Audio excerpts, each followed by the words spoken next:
a novel written by Karl Heiss. The Devil is Not to Blame, Forgotten Sly Men. Chapter 18, Barabbas.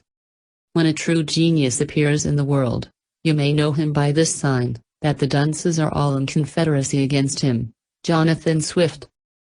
Barabbas was very concerned by the fate of his beloved after her arrest.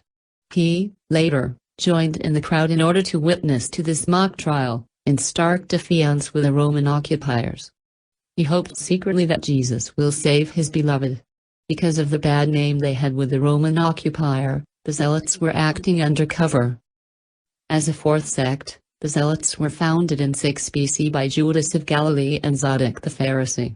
They rose up against the tax reforms of Publius Sulpicius Quirinius, shortly after the Roman emperor had declared Judea province under Rome's jurisdiction.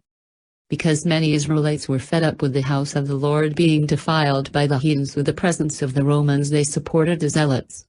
They offered them covert support and secretly hailed their actions, especially their leader Barabbas.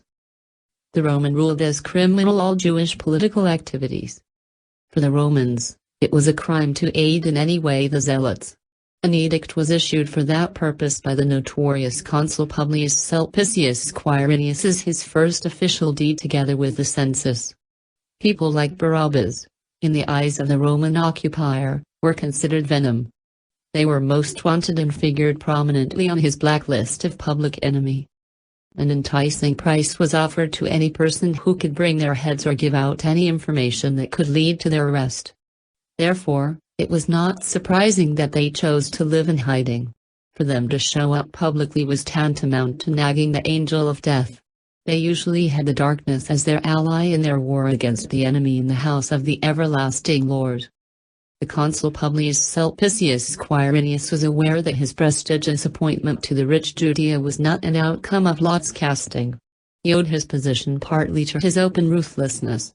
He was there to put an end to the revolt of the Zealots under the lead of Judas of Galilee and his religious confederates. Their very existence, and activities, was a disregard to his ability as ruthless commander.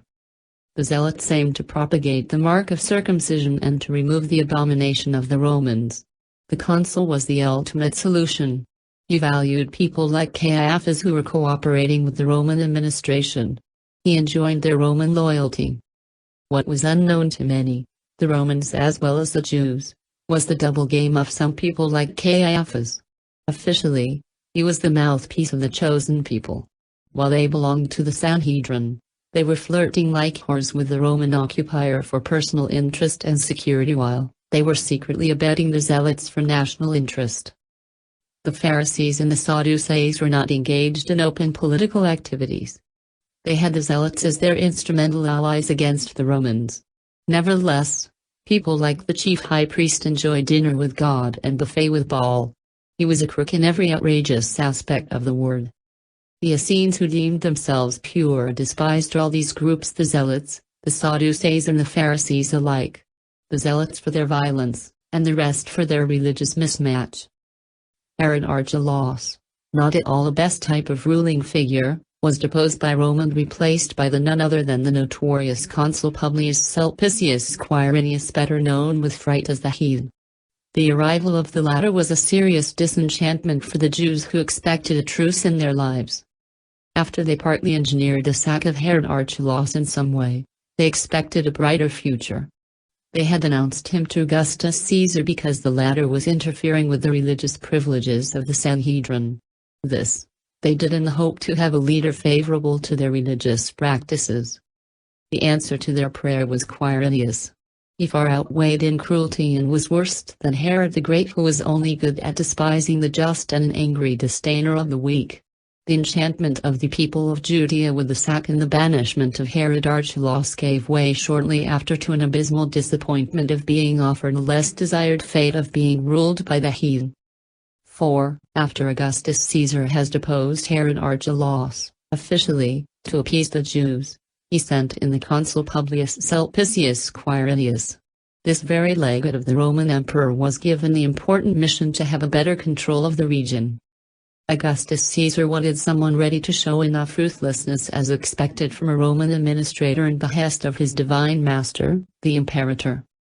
The motive of impiety evoked against the brother of Herod Antipas was a cover-up to get rid of the intruder. The rising power of the Zealots, more violent and more rapacious under the mighty leadership of Barabbas, strongly displeased Emperor Augustus Caesar. He wanted more money to spend on leisurely distractions. The Zealots were a thorn in the leg of the divine emperor.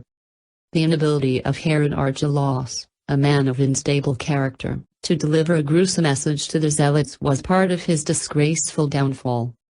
As it is possible to see later with the beheading of John the Baptist, Herod Archelaus owed his fateful end to his scamming brother, Herod Antipas. The latter was discontent with his lesser title of tetrarch and unhappy that their father bequeathed his part of heritage to his inept half-brother. This one had outrun him before Rome in his claims to primacy. Besides, the covetous Herod Antipas was unsecure with his brother Zara. He suspected the latter to have had a better eye than Herodias. If she was not a mermaid, it was not the case. Herodias was with no doubt a royal harlot playing with the Thigh brothers turned foes. That two brothers of the same father were opposed over the same lady because they were burned with the same lust for her could only lead to death if not chaos. The seductive and conniving Herodias knew her power over princes. She was preceded in that trait of Inferno by Jezebel Baal, the Phoenician princess of lust and doom. Love brings life, lust carries death. The sign that things were not going to get better for the Jews was the appointment of Consul Publius Sulpicius Quirinius. The choice of this esteemed dictator, by Roman standards, as governor of Judea was not a fruit of lady fortune. His humble background did not prevent him as an ambitious soldier to rise to the heights of glory and gain the tremendous respect from many princes by his craft of violence. The first worrying sign for the people of YHWH was the death of Herod Archelaus's protective father, Herod the Great. The latter was a cruel murderer of his entourage. The other reason was that Augustus Caesar wanted a strong grip on this people who were worshipping some god that is said to be living only in Jerusalem. For the emperor, his lordship must be felt in Rome and beyond. He wanted to be Zeus for and amongst those Jewish barbarians. His Frost entourage erringly referred to him as the emperor of the Jewish barbarians. Publius Sulpicius Quirinius was seconded in his official duty by the equestrian Coponius, a man of vile desires. Augustus Caesar was an equestrian. It is to be reckoned that the consul Publius Sulpicius Quirinius, the heathen, was no knight of the altar, a romanticized wording introduced in the liturgy by the time of Reverend J.H. S.J. The heathen had successfully tamed the barbarians, a tribe of desert traders from Cyrenaica in 11 BC. Though he declined the title of Marmaricus that he derived from the victory, the heathen did not gain in greater respect and regard of the people of YHWH. As a legate for Galatia, he further tarnished the bad name he was given among Jews with his ruthless style of ruling. Vlad the Impaler and Nero put together did not match up to his cruel feats. He mercilessly starved and slain the slaves who rebelled earlier under the thriving power of Caesar Augustus around 4 BC. The fact that he was the notorious leader of the unsuccessful campaign to kill the infant Jesus at the instigation of Herod the Great, to save the throne of the latter, did not play in his favor. It only increased the character of horror he unwittingly created in the mind of the people of Israel towards him. It came to pass that the event was unprecedented. To mark the interest, the infant killing will later be evaluated by thousands. It was a day of great mourning in Israel. Centuries later, Joseph Duarte will be giving birth on this anniversary date. That day of sorrow was paralleled only in pain with the death of the firstborn of Egypt, with the heir of the seed of Pharaoh passing away. This occurred during the period prior to the Exodus under the aegis of YHWH. He was unhappy with the way his people were treated in Egypt.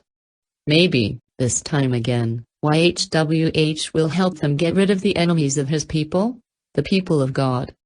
As a senator of the Roman Empire, the consul Publius Sulpicius Quirinius successfully lobbied for the bill on banishment of traitors with the backing of the emperor who had upper hand on the Senate. Among the Jews, he was known as Consul P.S. Quirinius, the heathen. The advent of the heathen around AD 4 as the appointed governor of Syria by the Roman Emperor Augustus Caesar was a drastic move to curtail the activities of the Zealots. "You go there and scrap out those savages for me," screamed Augustus in the words pinned in an unequivocal private message to the heathen. "I will not disappoint you, my lord," was the quick reply of the heathen. That was the mission statement signed out by the emperor. To carry out his mission, the heathen was to follow the roadmap of subduing the armed resistance and to fill Rome's coffers to the top. This injunction of the emperor was further implemented with the imposition and tightening of the direct rule. The character of the style of rule was visible mainly in the introduction of varied Roman customs. The second sign of the unwanted and forced presence of the occupier was the collection of taxes by the Roman administration. The taxes were levied to feed Rome.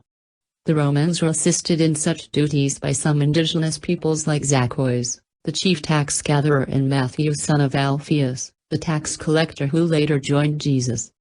The mark of the presence of the occupier was orgy.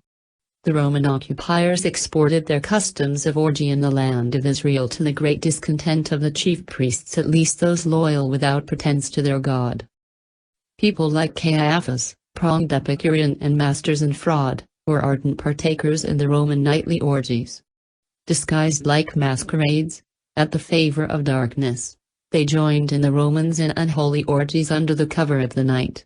They rarely missed such festivities in honor of Bacchus and enjoyed very much every bit of it with the eagerness of people who discover the taste of the forbidden fruit long kept hidden, a mythical treasure.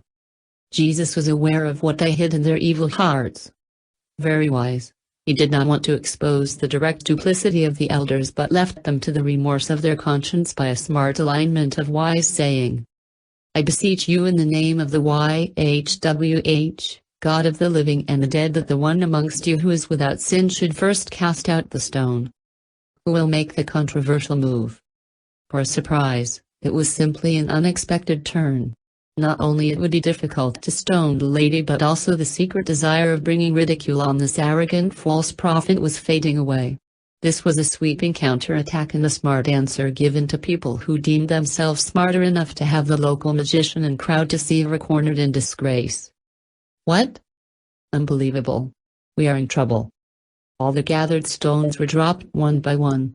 In a twinkle of an eye, the place became jammed with many of its. The castle could have been erected with the forsaken stones. This was an organized public loitering. Jesus was committed for justice and to the promotion of the true worship of God in truth and in spirit.